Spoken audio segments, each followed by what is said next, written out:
প্রিয় বন্ধুগণ, আপনারা যারা এখনও ভি রোল পূরণ করেননি তারা কিভাবে ভি রোল পূরণ করবেন আজকের এই ভিডিওতে সম্পূর্ণ আমি প্রসেসটা দেখাবো। সর্বপ্রথম আপনাদের যেটা প্রয়োজন, ভি রোল পূরণ করার জন্য একটা ইউজার আইডি এবং একটি পাসওয়ার্ড লাগবে, যেটা এনটিআরসি আপনার মোবাইল নাম্বারে পাঠিয়ে দিয়েছে। যারা এখনও পাননি তারা অবশ্যই এনটিআরসি অফিসে যোগাযোগ করবেন। তো এখানে একটা মেসেজের মধ্যে একটা ঠিকানা দেওয়া আছে, এই ঠিকানায় ক্লিক করার সাথে সাথেই আমাকে সেখানে নিয়ে যাবে। ওকে, সেখানে আমি প্রবেশ করছি।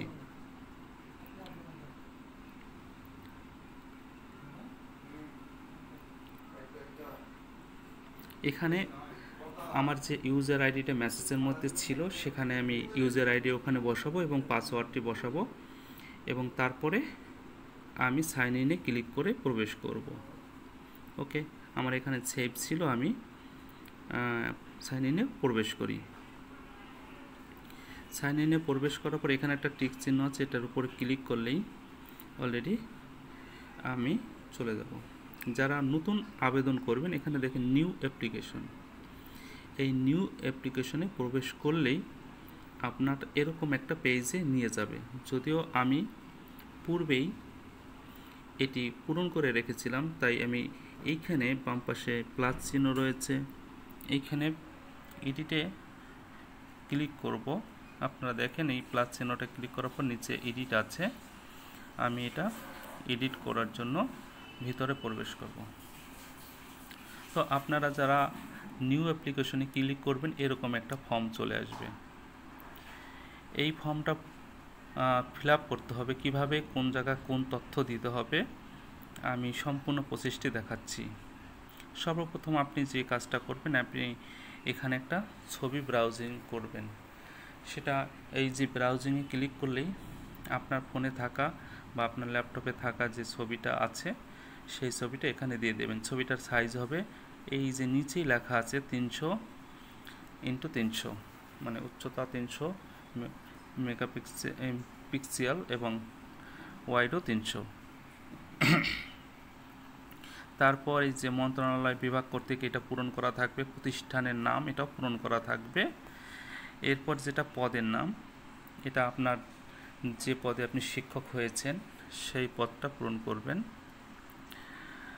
আমি আমারটা সহকারী ইংরেজি শিক্ষক, ইংরেজি আমি দিয়ে দিয়েছি। পদের নাম এবার ইংরেজিতে লিখতে হবে, এটা আপনারা লিখে নেবেন। তারপরে গ্রেড, হাই স্কুলের গ্রেড সাধারণত 11 গ্রেড হয়ে থাকে, আপনারা এটা 11 দেবেন। আর যদি কেউ বিএড কমপ্লিট করা থাকে আপনারা 10ম গ্রেড দিবেন। নিয়োগ পরীক্ষার রোল নম্বর, আপনি এডমিটে অথবা যে সনদটা পেয়েছেন এনটিআরসি কর্তৃক সেই সনদ থেকে আপনি এই রোল নম্বরটা সংগ্রহ করে লিখবেন, বাংলায় উপরে, নিচে ইংরেজিতে। এরপর আবেদনকারীর নাম, এটা তো বুঝতেই পারছেন, বাংলা এবং ইংরেজি। ব্যাচ নং কত? 17। আপনি 17তে যদি কমপ্লিট করে থাকেন 17, 14তে কমপ্লিট করলে 14, যার যেটা সনদে আছে সে সেটা পূরণ করবেন বাংলা এবং ইংরেজিতে। তারপরে আবেদনকারী জাতীয়তা বাংলাদেশি, ওটা ক্লিক করলেই আপনি ওখানে বাংলাদেশি পেয়ে যাবেন, করবেন। এনআইডি নম্বর, আপনার যে এনআইডি নম্বর আপনি প্রবেশ করেছেন, যদি স্মার্ট করে থাকেন স্মার্ট, যদি আপনি স্মার্ট ছাড়া যেটা আছে এটা আপনার আবেদনে যেটা দেওয়া আছে ঠিক সেটাই দেবেন। পিতার নাম, এখানে পিতার নাম নিয়ে অনেকগুলো কোশ্চেন থাকে, যেমন আমি বলতে পারি যে যদি তিনি মৃত হন তো এভাবে লিখে দিতে পারেন মৃত, ঠিক আছে, আমি লিখে দিলাম। এবার মাতা এভাবে লেখেন, আর যদি মৃত না থাকে আপনি অবশ্যই যেটা আছে সেটা দিবেন। পিতার পেশা, যেহেতু মৃত ওনার কোনো পেশা নেই তাই লিখছি প্রযোজ্য নহে, ঠিক আছে। আর যদি আপনাদের যে পেশা আছে চাকরিজীবী, শিক্ষক অথবা কৃষক যেটা আছে আপনি এটা সঠিকটা দিবেন। পিতার জাতীয়তা এখানে ক্লিক করলে অলরেডি আপনি এই জায়গা পেয়ে যাবেন, লিখতে হবে না। পেশার বর্ণনা, যদি উনি কৃষিকাজ করে থাকেন তাহলে উল্লেখ করে দেবেন আমার বাবা একজন কৃষক, তিনি নিজের জমি জমা চাষ করে থাকেন, একটা বর্ণনা দেবেন কাজের, জাস্ট এইটুকু, আর কিছুই না। ঠিকানা, পিতার ঠিকানা বা পিতার যে ঠিকানা আছে বা আপনার যে ঠিকানা, সেই ঠিকানা এই জায়গাটা প্রবেশ করবেন, গ্রাম, পোস্ট, থানা, জেলা, এইভাবে। ঠিক মাতার পরিচয় দিবেন, মায়ের নাম লিখবেন, মাতার পেশা দিবেন, যেহেতু যদি গৃহিণী হয় গৃহিণী দেবেন, মাতার জাতীয়তা, তারপরে পেশার বর্ণনা দিবেন। আমি দিয়েছি উনি গৃহিণী, তিনি বয়স্ক, তাই ঘরে টুকিটাকি কাজ দেখেন, জাস্ট এইটুকু, এর বেশি লাগবে না। তারপর তার ঠিকানা ঠিক একই ঠিকানা দেবেন। এবার হচ্ছে বৈবাহিক অবস্থা। কার বৈবাহিক অবস্থা? ক্যান্ডিডেট, যে চাকরি প্রার্থী, যে সুপারিশপ্রাপ্ত, তার বৈবাহিক অবস্থা দিবেন যেটা আছে, বিবাহিত থাকে বিবাহিত, অবিবাহিত অবিবাহিত। তারপর নিচের দুইটা কেউ সাধারণত দেয় না বা হয় না। এবারে নির্বাচিত প্রতিষ্ঠানের নাম, আপনি যে স্কুলে নির্বাচিত হয়েছেন, যে প্রতিষ্ঠান আপনাকে নির্বাচিত করা হয়েছে, যে প্রতিষ্ঠানে, সেই প্রতিষ্ঠানের নামটা আপনি লিখবেন। এটা আপনার রেজাল্টে ক্লিক করলে আপনি দেখতে পাবেন আপনার প্রতিষ্ঠানের নাম। তারপর আপনি সেখানে ইন্টারনেটে খোঁজ করেও আপনি এইটা পাবেন, এবং ঠিকানাটাও আপনি চাইলে নেটে যাচাই করে বা সেই প্রতিষ্ঠানে গিয়ে অথবা সেই প্রতিষ্ঠানে কোনো টিচারের সাথে কথা বলে আপনি সেই ঠিকানাটা এখানে নিচে, নির্বাচিত প্রতিষ্ঠানের ঠিকানা, হ্যাঁ। তো আমার স্কুলের নাম Kashiani GC pilot high school, Gopalganj আমি লিখেছি এবং তার ঠিকানাটা লিখেছি। এরপরে এই যে পেজটা যে আপনি পূরণ করলেন, যদি আর কোনো পেজ আপনি পূরণ করতে না চান, সময় নেই, তো আপনি সংরক্ষণে ক্লিক করে সংরক্ষণ করে রাখবেন। যেহেতু আমি পরবর্তী পেজে যাব, আমি পরবর্তীতে ক্লিক করব। এইবারে দ্বিতীয় ধাপে আমরা চলে আসছি। এখানে আমার নিজের ঠিকানা, আপনি ক্লিক করলে এই ঠিকানাগুলো পেয়ে যাবেন। নিজের জেলা দিবেন, উপজেলা দিবেন, ডাকঘরটা লিখতে হবে, লিখবেন, সবই বাংলায়। পোস্ট কোড, নিজের পোস্ট কোডটা লিখবেন। তারপরে নিজের ঠিকানাটা লিখবেন, যে ঠিকানাটা আছে সম্পূর্ণ এইভাবে লিখবেন বাংলায়। যদি বর্তমান ঠিকানা আর স্থায়ী ঠিকানা একই হয় তাহলে টিক দিলে অলরেডি পূরণ হয়ে যাবে, আর আপনার এখানে কিছু করতে হবে না, ঠিক আছে। আর যদি দুইটা ভিন্ন ভিন্ন হয় আবার সেই ভিন্ন ভিন্নটা লিখতে হবে, এটা তো অবশ্যই বুঝতে পারছেন। প্রার্থী গত 5 বছরের মধ্যে 6 মাসের বেশি কোনো স্থানে যদি অবস্থান করে থাকেন সেটা লিখবেন। যেমন আমি বাংলাদেশেই আছি, বাংলাদেশ লিখলাম, এবং আমি ঢাকাতে থাকি, তাই জেলা ঢাকা, মিরপুর, ডাকঘর, মিরপুরে ডাকঘর, মিরপুরি, পোস্ট কোড আমি লিখলাম খুঁজে, ঠিক আছে। তো এইভাবে লিখলাম। আমার পোস্ট কোডটা হচ্ছে 1206, আমি একটু লিখে দিচ্ছি 1216, এখানে আমার লেখা হয়নি, আমি নেটে সার্চ করে পেয়েছি 1216। তো এভাবে আমি ঠিকানা লিখে দিচ্ছি কোন জায়গা থেকে, এবং তারিখটা লেখার একটা ইস্যু আছে। এই যে এই পাশে ডান পাশে একটা ব্যাগের মতো দেখা যাচ্ছে, ওইখানে ক্লিক করেই আপনাকে তারিখ নির্বাচন করতে হবে। ঠিক আপনি কত তারিখ থেকে থাকছেন আর কত তারিখ পর্যন্ত থেকেছেন এগুলো।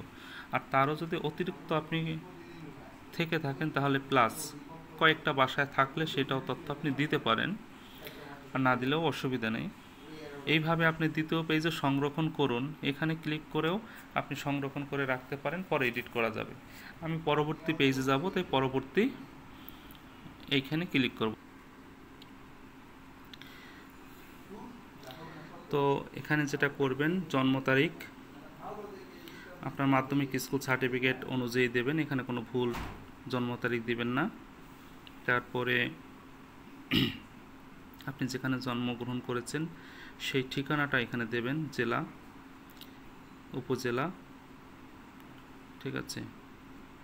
তো ডাকঘর, পোস্ট কোড এটা দিয়ে দেবেন, ঠিকানা যে আপনার যে বর্তমান ঠিকানা আছে সেখানে দিয়ে দেবেন সেটা।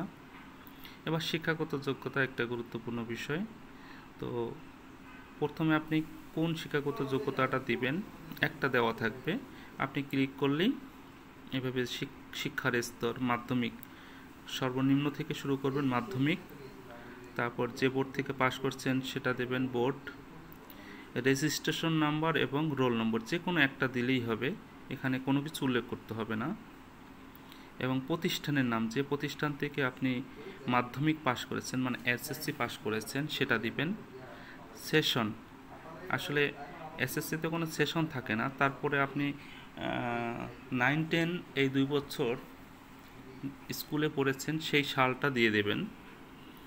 পাশের সন, আপনি যে সালে পাশ করেছেন এটা সার্টিফিকেট দেখে নেবেন, ঠিক আছে। তো এভাবে পাশের সনটা দিয়ে দেবেন। এখানে যে ব্যাগ আছে ব্যাগে ক্লিক করেই আপনি সালটা দিবেন। এবারে আপনি এসএসসির যে সনদের একটা পিডিএফ কপি আগের থেকে আপনাকে করে রাখতে হবে, মানে যে কটা সনদ আছে সেই কটা সনদের পিডিএফ কপি, এনটিআরসি সনদের পিডিএফ কপি এবং এনআইডি এর পিডিএফ কপি, এই কয়টা পিডিএফ কপি আপনি করে রাখবেন। এরপরে এখানে এই যে চুজ ফাইলে ক্লিক করে আপনার ফোন থেকেই আপনি এই পিডিএফ কপিটা এখানে সাবমিট করে দিবেন। এবার শিক্ষাগত যোগ্যতা, মানে এরপর তো যেহেতু আরও 4-5টা শিক্ষাগত যোগ্যতা আপনি দিবেন, এখানে লেখা আছে প্লাস শিক্ষা যোগ করুন, এখানে ক্লিক করলেই এরকম আরেকটা পেজ চলে আসবে। সেইভাবে আমি এই পেজটা আমি পেয়ে গেছি। তো এভাবে আমি দিয়ে দেব উচ্চ মাধ্যমিক, ঠিক একইভাবে বোর্ড, রেজিস্ট্রেশন নম্বর বা রোল নম্বর একটা দিয়ে দেবেন, প্রতিষ্ঠানের নাম যে প্রতিষ্ঠান থেকে আপনি পাশ করেছেন সেই প্রতিষ্ঠান থেকে এটা দিয়ে দেবেন, এবং এখানেও আপনি যে 2 বছর ওই প্রতিষ্ঠানে পড়াশোনা করেছেন সেই সেশনটা দিয়ে দেবেন, আর পাশ করছেন যে সালে পাশের সনটা দিয়ে দেবেন, ঠিক আছে।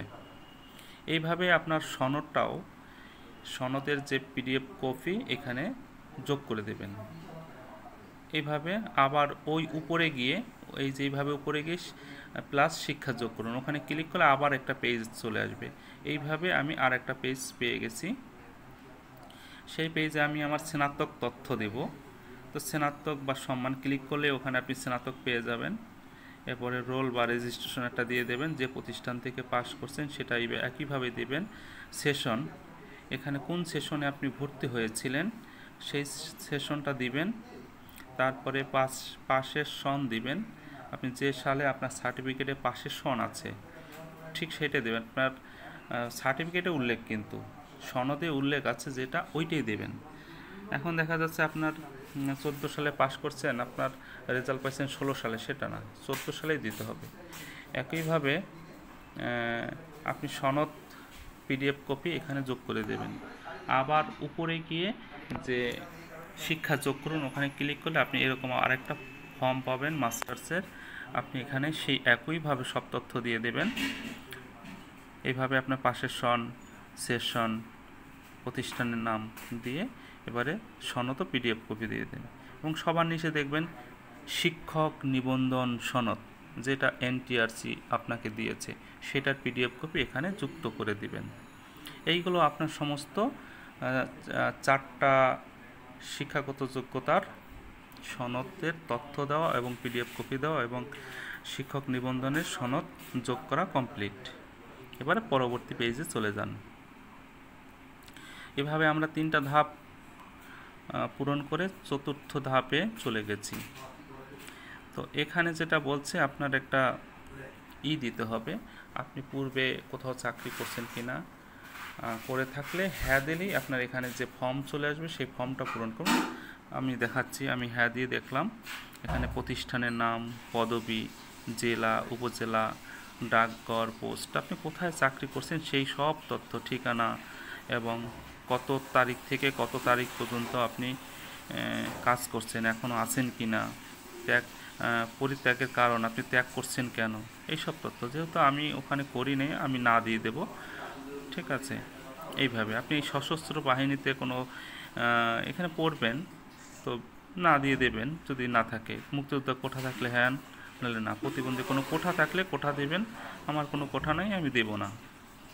তো এইভাবে স্ক্রল করে আমি নিচে যাচ্ছি। এবারে যেটা আছে নিকট আত্মীয় স্বজনের, অর্থাৎ ভাই ভগ্নী, আপন চাচা শ্বশুরের দিকের নিকট আত্মীয় স্বজন বাংলাদেশ সরকারের চাকরিতে নিযুক্ত থাকলে পদের নাম ও কর্মস্থল উল্লেখপূর্বক বিবরণ। এটা ইচ্ছা আপনার দিবেন কি দেবেন না। দিলে হ্যাঁ দিলে অনেক কিছু তথ্য পূরণ করতে হবে, না দিলে না দিবেন। এবারে যে জিনিসটা আপনাকে অবশ্যই দিতে হবে সেটা হচ্ছে যে দুজন রেফারেন্সের নাম দিতে হবে, মানে আপনাকে চেনে, কিন্তু কাদের নাম দেওয়া যাবে না, নিজের আত্মীয় স্বজন, নিজের পরিবার, নিজের আত্মীয় স্বজনের কোনো ব্যক্তির নাম এখানে দেওয়া যাবে না। এলাকার মধ্যে গণ্যমান্য ব্যক্তি আপনাকে চেনে, সেই দুজনের নাম প্রথমে নাম দিবেন, তার মোবাইল নাম্বার, জেলা, তার ঠিকানা দেবেন, আর বাকিটা জেলা, উপজেলা, ডাকঘর, পোস্ট কোড দিয়ে দেবেন, ঠিকানা, গ্রাম, পোস্ট, থানা এগুলো দিয়ে দেবেন। দ্বিতীয় জনের নাম ঠিক একই রকমভাবে পূরণ করতে হবে। এবারে পরবর্তী পেজে আমরা চলে যাব। পরবর্তী লাস্ট যে পেজটা রয়েছে সেটা হচ্ছে এই যে আপনার হচ্ছে NID PDF copy. NID PDF copy এখানে দেবেন। এখান থেকে স্ক্রল করলে, যেহেতু আমি ফোন দিয়ে করছি, সম্পূর্ণ পেজটা আসে না, লেখা আছে এনআইডি। এটা সর্বোচ্চ ম্যাক্সিমাম সাইজ থাকবে 1 MB, এর নিচে থাকতে হবে। প্রত্যেকটা পিডিএফ কপি 1 MBর নিচেই থাকতে হবে, তাহলেই আপনার গ্রহণ হবে। এবং এইভাবে আপনি দেখবেন আমি আগের থেকে যোগ করে রাখছি, ঠিক ওখানে ওপেন ফাইল লেখা থাকবে, যদি যোগ করা থাকে আপনার ওপেন ফাইল, এইভাবে এটাকে আপনি যুক্ত করে দেবেন। এবারে কাছে কোনো মামলা টামলা আছে কিনা এটা আপনি দেবেন না। তারপরে সর্বশেষ হচ্ছে ঘোষণা করছি হ্যাঁ দিয়ে আপনি যদি দাখিল করে দেন, দাখিল করে দেবেন। আর যদি আপনি মনে করেন যে এটা সংরক্ষণ করে আপনি আরও একদিন পরে পোস্ট দিবেন, তাহলে এই যে সংরক্ষণ আছে এখানে ক্লিক করে আপনি সংরক্ষণ করে রাখবেন। এইভাবে আপনি এই ফর্মটা পূরণ করতে পারবেন। এরপরে যদি আপনার কোনো তথ্য জানতে ইচ্ছা করে আপনি চাইলে আমাকে নক দিতে পারেন, আমি আপনাকে সাহায্য করব। সবাইকে ধন্যবাদ এই ভিডিওটি দেখার জন্য এবং শেয়ার করে দিবেন।